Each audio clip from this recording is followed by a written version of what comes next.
அனைவருக்கும் வணக்கம். சுகுணா, உங்ககிட்ட இருந்தே தொடங்குறேன்.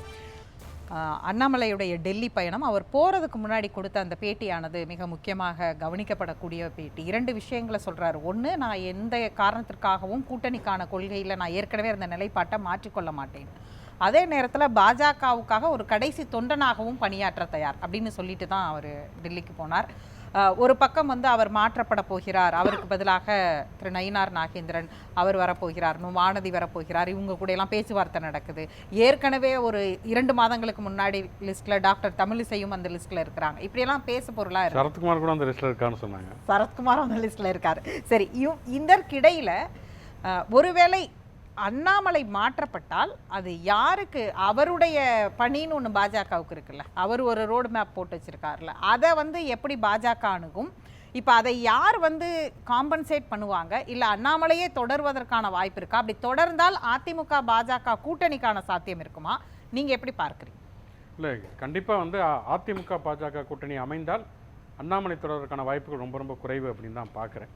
ஏன்னா இந்த கூட்டணி அதிமுக பாஜக கூட்டணி அப்படிங்கிறது ஒரு கிட்டத்தட்ட ஒரு பொருந்தாத கூட்டணி அப்படிங்கிறத தாண்டி ஒரு கட்டாய கூட்டணியாக தான் இருக்குது.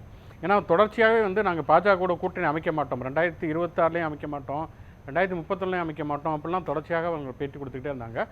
அது மட்டும் இல்லாமல் பாஜகவோட கூட்டணி அமைந்ததுனால தான் நாங்கள் தோல்வியுற்றோம், சிறுபான்மையோட வாக்குகள் எங்களுக்கு இல்லை அப்படிங்கிறதான் தொடர்ச்சியாகவே அதிமுக முன்னணி தலைவருடைய கருத்துக்களாகவே இருந்து வந்தது. இப்படிப்பட்ட சூழலில் என்னென்னா எடப்பாடினால் பாஜக அல்லாத ஒரு கூட்டணி அமைக்க முடியல. தமிழக வெற்றி கழகமோ அல்லது நாம் தமிழர் கட்சியோ இணைத்து ஒரு கூட்டணி எடப்பாடி பழனிசாமினால் அமைக்க முடியலை. இப்போ தேர்தல் நெருங்க போகுதுன்னு ஓராண்டு தான் இருக்க போகுது அப்படிங்கிறனால, ஓராண்டு தான் இருக்குது அப்படிங்கிறனால அதுக்குள்ளே ஒரு வலுவான கூட்டணியை அதிமுக அமைக்கணும்.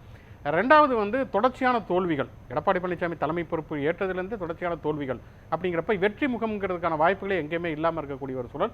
கட்சியும் பிளவுபட்டு இருக்கிறது, கட்சியுடைய வாக்குகளும் சிதறி இருக்கிறது. குறிப்பாக பார்த்தா போன முறை அவங்களுக்கு வட மாவட்டங்களில் வாக்கு விழுந்த அளவுக்கு தென் மாவட்டங்களில் விழலை.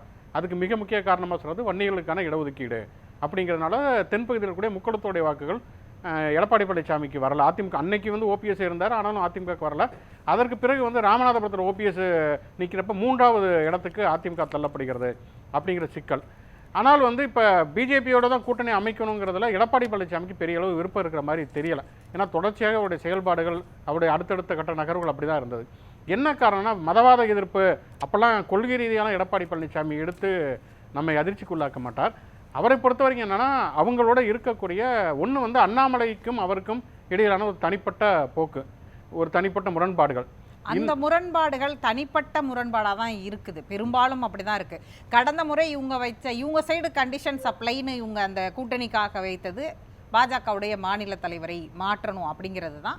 அந்த இடத்துல தான் கூட்டணி முறிவுக்கான இடம் போனதாக இதே அரங்கங்களில் இதே மாதிரி விவாதங்களில் தொடர்ந்து பேசுபொருளாக இருந்தது. அப்படி இருக்கும் பொழுது இந்த முறை அப்படி மாற்றுவதற்கான தேவை இருக்குதா, இல்லை இது இவங்க 2 பேரை தனிநபர் பிரச்சனைங்கிறத ஒரு அகில இந்திய கட்சி எப்படி அணுகும்? அது இன்னைக்கு அதை இவங்க 2 பேர் தனிநபர் பிரச்சனையை தாண்டி இந்த கூட்டணிக்கான சாத்தியத்திற்கு இவர்களை, அதாவது அண்ணாமலையை நீக்குவது அல்லது அவருக்கு பதிலாக மாற்றை கொண்டு வருவது, அவருக்கு வேறு மாதிரியான பொறுப்புகளை கொடுப்பதுங்கிறதற்கு நகரும்னு நினைக்கிறீங்களா டெல்லி தலைமை? அதான் இப்போ எடப்பாடி பொறுத்த வரைக்கும் சொன்ன மாதிரி பாஜக கூட்டணி அப்படிங்கிற அவருக்கு விருப்பம் இல்லாததுக்கான மிக முக்கியமான காரணமாக நினைக்கிறது அண்ணாமலையுடன் முரண்பாடு அப்படிங்கிறத தாண்டி இன்னொன்று அவங்களோட இவர் ஓபிஎஸும் டிடிவி தினகரன் சசிகலா அவங்கெல்லாம் இருக்காங்கிறப்ப அவங்களையும் அவங்க கூட்டிகிட்டு வருவாங்கிறப்ப தன்னுடைய இருப்புக்கு தன்னுடைய பதவிக்கு பிரச்சனை வரும். அதுதான் ஒரு மிக முக்கியமான ஒரு பெரிய பிரச்சனையாக எடப்பாடி பழனிசாமி பொறுத்த வரைக்கும் இருக்கும் அப்படின்னு நினைக்கிறேன். ஆனால் அதுக்கு அடுத்த கட்டத்தில் இருக்கக்கூடிய எஸ்பி வேலுமணியோ செங்கோட்டையனோ இவங்க என்ன நினைக்கிறாங்க அப்படின்னா, குறைந்தபட்சம் தங்கள் ஏரியாவில் அதிமுக ஜெயிக்கணும்னா பிஜேபியோட கூட்டணி சேர்ந்தால் தான் கொங்கு பகுதியில் வாக்குகளை கன்சாலிடேட் பண்ண முடியும் அப்படிங்கிற சூழலில் அவங்க ஒரு நெருக்கடியை கொடுக்குறாங்க. இது நீங்கள் பண்ணலைன்னா உங்களுடைய தலைமை பொறுப்பே இருக்காது அப்படிங்கிற உள்ளிருந்த முரண்பாடுகள் நம்ம பார்க்குற. எஸ்பி வேலுமணியுடைய திருமணத்துக்கு அண்ணாமலைக்கு கிடைச்ச வரவேற்பாக இருக்கட்டும், செங்கோட்டையின் தன்னிச்சையாக முடிவெடுக்கிறதா இருக்கட்டும், இதெல்லாம் வர்றப்ப வேறு வழியே இல்லாமல் ஒரு பிஜேபி கூட்டணிக்கு எடப்பாடி பழனிசாமி தயாராக இருக்கிறாரு. அங்கேருந்து ஒரு ப்ரெஷர் வருது. அந்த ப்ரெஷர் எந்த அளவுக்கு போகுதுன்னா, இவர் போய் டெல்லியில் அமித்ஷாவை பார்க்குறதே ஒரு ரகசியமாக தான் அவர் பார்க்குறாரு. பார்த்ததுக்கு பிறகும் கூட அவர் கூட்டணி பற்றி பேசலை அப்படின்னு சொன்ன மறுநாள் அவர் ட்வீட் போட்டார். அண்ணாமலை அமித்ஷா ட்வீட் போட்டார். அடுத்து அவர் பேட்டி கொடுக்குறப்ப அமித்ஷாவே தன்னிச்சையாக அறிவிக்கிறாரு, நாங்கள் அதிமுக கூட்டணி பேச்சுவார்த்தை தொடங்கிவிட்டோம் அப்படின்னு. அப்போ என்னன்னா எப்பயுமே தமிழ்நாட்டை பொறுத்த வரைக்கும் திமுக அல்லது அதிமுக இந்த 2 கட்சிகள் தான் பெரிய கட்சிகள். இவங்க தலைமையில் தான் கூட்டணி அமையும், அவங்க தான் கூட்டணியோட முடிவுகளையே அறிவிப்பாங்க. என்னென்ன கட்சியோட கூட்டணி எவ்வளவு தொகுதிகள் அப்படிங்கிறது. கடந்த காலத்தில் ஜெயலலிதா கூட்டணி வச்சிருந்தப்ப அவங்க தன்னிச்சையாக வேட்பாளர் பட்டியல் அறிவித்த காலகட்டங்கள்லாம் உண்டு. ஆனால் இன்னைக்கு என்னன்னா, இங்கே ஒரு கூட்டணி அமைஞ்சா கூட அதை வந்து எடப்பாடி பழனிசாமி முறைப்படி அறிவிக்கணும். ஆனால் அமித்ஷா அறிவிக்கிறாருனால இது வந்து ஒரு கத்தி முனையில் தான் இந்த கூட்டணியை அமைக்கப்படுகிறது அப்படிங்கிற மாதிரி தான் நம்ம புரிந்து கொள்ள முடியும். அப்படி இருக்கிறப்ப எடப்பாடி பழனிசாமிக்கு இருக்கக்கூடிய ஒரு குறைந்தபட்ச சாய்ஸஸ்னா அண்ணாமலையாவது மாற்றுங்க, அப்போ தான் இந்த கூட்டணிக்கு வந்து நாங்கள் வந்து வர தயாராக இருக்கோம். ஏன்னா அவருக்கான ஒரு ஈகோ இருக்குது. அதுதான் அவர் வந்து மிக முக்கியமாக வச்சிருப்பாரு அப்படின்னு எனக்கு தோணுது. அதுக்கு வந்து பிஜேபி வந்து அதற்கு அண்ணாமலைக்கு படி கூட, ஏன்னா மற்ற எந்த விஷயங்களும் அவங்களுக்கு பெரிய இழப்புகள் கிடையாது.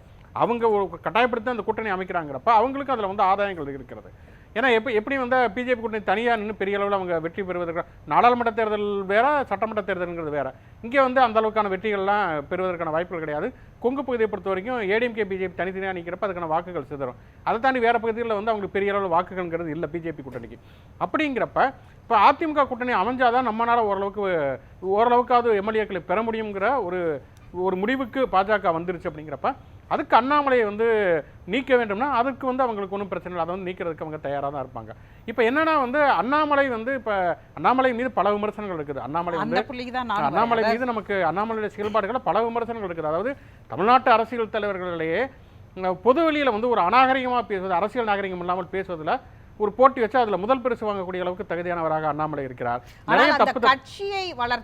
நிறைய தப்பான தகவல்கள் சொல்றது, நிறைய பொய் சொல்றது, அதுக்கப்புறமேல எக்ஸ்போஸ் ஆகிறது, பத்திரிகையாளர்களை அவமதிக்கிறது, இதெல்லாம் ஒரு பக்கம் இருந்தாலுமே கூட பிஜேபி வந்து லைம் லைட்ல எப்பயுமே வச்சிருக்கிறதுங்கிறது அண்ணாமலையுடைய மிக முக்கியமான ஒரு சாதனை அப்படின்னு சொல்லலாம். பிஜேபியுடைய பாயிண்ட் ஆஃப் வியூவில் வந்து தமிழிசை சவுந்தரராஜன் காலத்தில் அது தொடங்கினாலும் கூட அது உச்சத்துக்கு போனதுங்கிறது அண்ணாமலையுடைய காலகட்டத்தில் தான். தொடர்ச்சியாக வந்து அவர் வந்து செய்திகளில் வந்து அடிபட்டு கொண்டே இருப்பது, இல்லை இப்போ நம்ம டிபேட் பேசுகிறோன்னா இதில் வந்து ஒரு 3/4 அண்ணாமலையை மையப்படுத்தி பேசுவது அப்படின்னு சொல்லி பிஜேபிங்கிற ஒரு கட்சியை வந்து உயிர்ப்போடு வைத்திருப்பது, அப்படி ஒரு கட்சி இருக்குங்க தொடர்ச்சியாக ஞாபகப்படுத்திட்டு இருக்கிற அடிப்படையில் அண்ணாமலையுடைய செயல்பாடுகள் அமைஞ்சது. இன்னொன்று அவருடைய செயல்பாடுகள் பெரிய அளவு வெற்றி அல்லது தோல்வி அப்படின்னு சொல்ல முடியாதாலும் கடந்த நாடாளுமன்றத்தில் ஓரளவுக்கு கணிசமான அளவுக்கு பிஜேபி கூட்டணி வாக்குகளை பெற்றது. அப்படி இருக்கக்கூடிய சொல்ல இப்போ அண்ணாமலையை வந்து நீக்குவது அப்படின்னா ஒன்று அண்ணாமலை வந்து சும்மா இருந்துருவாரா, அமைதியாக இருந்துருவாரா? ஏன்னா அவர் இருந்த காலகட்டத்தில் அங்கே முன்னால் இருந்த எல்லா சீனியர் தலைவரும் ஓரம் கட்டியிருக்காரு. ஹெச் ராஜாவில் வந்து KT ராகவன் வந்து எல்லாருமே ஓரம் கட்டி இருக்கிறாரு. நிறைய பேர் வெளியிலும் இருக்காங்க, காயத்ரி கிராமம் மாதிரி அவங்க.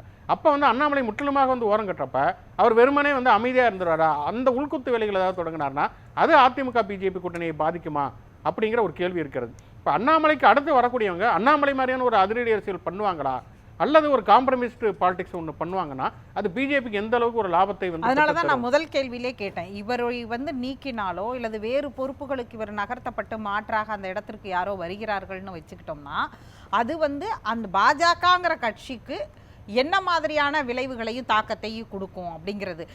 நீங்கள் சொன்னது மாதிரி டாக்டர் தமிழிசை காலத்தில் இருந்து கட்சி பேசுபொருளானதாக இருக்கலாம், அல்லது அதுக்கப்புறம் எல்முருகன் வந்து வேல் யாத்திரை போய் திரும்ப அவருடைய பங்கிற்கு அவரும் இது வைத்திருந்தார். ஆனால் 24 hours லைம் லைட்லேயே ஒரு கட்சியை வைத்திருப்பது, எல்லா இடத்துலையும் பிரஸ் மீட் கலாச்சாரத்தை உருவாக்கியது அப்படிங்கிற இந்த புள்ளியில் அந்த கட்சிக்கு ஏதோ ஒரு முக்கியத்துவத்தை இவர் கொடுத்து கொண்டே இருந்தார்.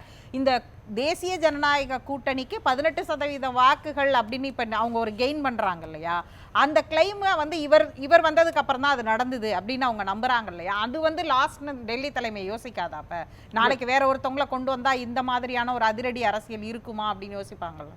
இல்லை, கண்டிப்பாக வந்து அது அந்த வாய்ப்புகள்ங்கிறது குறைவு தான். ஏன்னா அதை நான் சொன்ன மாதிரி 2 விஷயம். ஒன்று, அண்ணாமலை ஓரம் கட்டுக்கிற பொழுது அண்ணாமலை எப்படி அதுக்கு ரியாக்ட் பண்ணுவார்? ஏன்னா அவர் வந்து தலைவராக கிட்டத்தட்ட ஒரு 4 ஆண்டுகளுக்கு மேலே இருந்திருக்கிறார். அப்படிங்கிறப்ப அவர் வந்து ஒரு கணிசமான அளவுக்கு ஆதரவாளர்களை உருவாக்கியிருக்காரு. நிறைய பேர் அவர் கட்சிக்குள்ளே கொண்டு வந்திருக்கிறார். அந்த கட்சிக்குள்ளே கொண்டு வந்தவங்க அது எப்படிப்பட்டவங்களாக கூட இருக்கலாம், ஆனால் அவங்க வந்து ஒரு அண்ணாமலையுடைய ஆதரவாளர்களாக தான் அறியப்படுவாங்க. அவங்களுக்கு நிறைய பதவிகள் கொடுத்துருக்காரு அப்படிங்கிற அடிப்படையில் இன்னும் சாதி ரீதியான ஒரு அணிதிரட்டல் என்பதும் அவர்கிட்ட இருந்தது. அப்படி இருக்கக்கூடிய சூழலில் அவர் அமைதியாக இருந்துருவார். அவர் ஓரம் கட்டினா வந்து எந்த விதமான ரியாக்டும் பண்ணாமல், இப்போ கட்சியின் தொண்டராக இருக்க போனேன் அப்படி சொன்னாலுமே அப்படிதான் இருப்பாரா, இல்லை வேற ஏதாவது குடைச்சல்களை கொடுப்பாரா அப்படிங்கிற ஒரு கேள்வி அடிப்படையில் இருக்குது. இன்னொன்று வந்து இந்த கட்சியை தொடர்ச்சியாக ஒரு லைம் லைட்டில் வச்சிருப்பாரா? ஏன்னா வந்து இப்போ எடப்பாடி பழனிசாமி ஏடிஎம்கே பிஜேபி கூட்டணி அமைஞ்சிருச்சுன்னா திருப்பி வந்து அண்ணாமலை மாதிரி ஒருத்தரை வந்து அவ்வளவு தூரம் வந்து ஒரு தன்முனைப்போடு செயல்படுறதுக்கு அதிமுக விடாது. ஏன்னா ஏற்கனவே அவங்களுக்கு ஒரு கசப்பான அனுபவம் இருக்குது. அண்ணாமலைக்கு ஒரு இடம் கொடுத்துட்டாங்க அப்படிங்கிறப்ப அவங்களுக்கு ஒரு கசப்பான இடம் இருக்குங்கிறப்ப ஒரு அப்பர் ஹேண்ட் எடுக்கிறதுக்கான ஒரு வாய்ப்புகளை கண்டிப்பாக எடப்பாடி பழனிசாமி விடமாட்டார். அப்படி இருக்கக்கூடிய சூழலில் பிஜேபி அதை விட அடங்கிய ஒரு கட்சியாகத்தான் இருக்க வேண்டிய ஒரு சூழல் வந்து உருவாகும். அதுக்கப்புறமேலும் 2 பேரும் கூட்டணி அமைந்தால் இப்ப குமார் கிட்ட கேட்டாலும் பாஜக தனித்து நிக்கணும், என் விருப்பம் அதுதான் அப்படின்னு தான் சொல்லுவார். இப்ப நான் அவர்கிட்ட அடுத்து உங்களுக்கு அப்புறம் கேட்டேன்னா அவரும் அப்படிதான் சொல்லுவார். அப்படியாக சொல்லக்கூடியவர்கள் நிறைய பேர் அந்த கட்சியுடைய வளர்ச்சி, அந்த கட்சி அது காலில் நிக்கணும் அப்படின்னு சொல்லுவாங்க.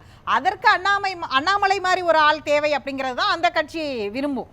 ஆனால் இந்த கூட்டணிக்காக, அதிமுக கூட்டணிக்காக இவ்வளவு பெரிய ஒரு சமரசத்தை செய்ய அவர்கள் தயாராவார்களா? ஏன்னா அவங்க 2021 பாஜக ஆட்சினாங்க, 2026 அடுத்து பாஜக ஆட்சி அப்படின்னு தான் இவ்வளவு நாள் அவங்க பரப்புரை பண்ணிட்டு இருந்தாங்க. இப்போ அமித்ஷாவுடைய ட்விட்டு தேசிய ஜனநாயக கூட்டணின்னு கொஞ்ச நாளாக மாறி இருக்கு. அவர் ட்விட் அதுக்கு முன்னாடி பேசினது.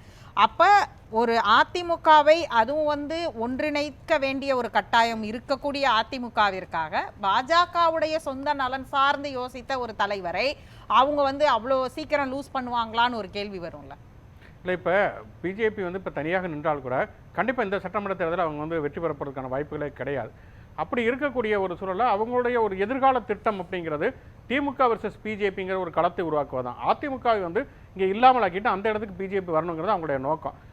அப்படிதான் அண்ணாமலையோட நோக்கம். அண்ணாமலை தொடர்ச்சியாக அவர் மேலே பல குற்றச்சாட்டுகள் விமர்சனம் இருந்தாலுமே கூட அவருடைய நோக்கங்கிறது அதாகத்தான் இருந்தது. பிஜேபி கொண்டு வருது, அது முதன்மையான ஒரு கட்சியாக இங்கே கொண்டு வருவதுங்கிறது அவருடைய நோக்கமாக இருந்தது.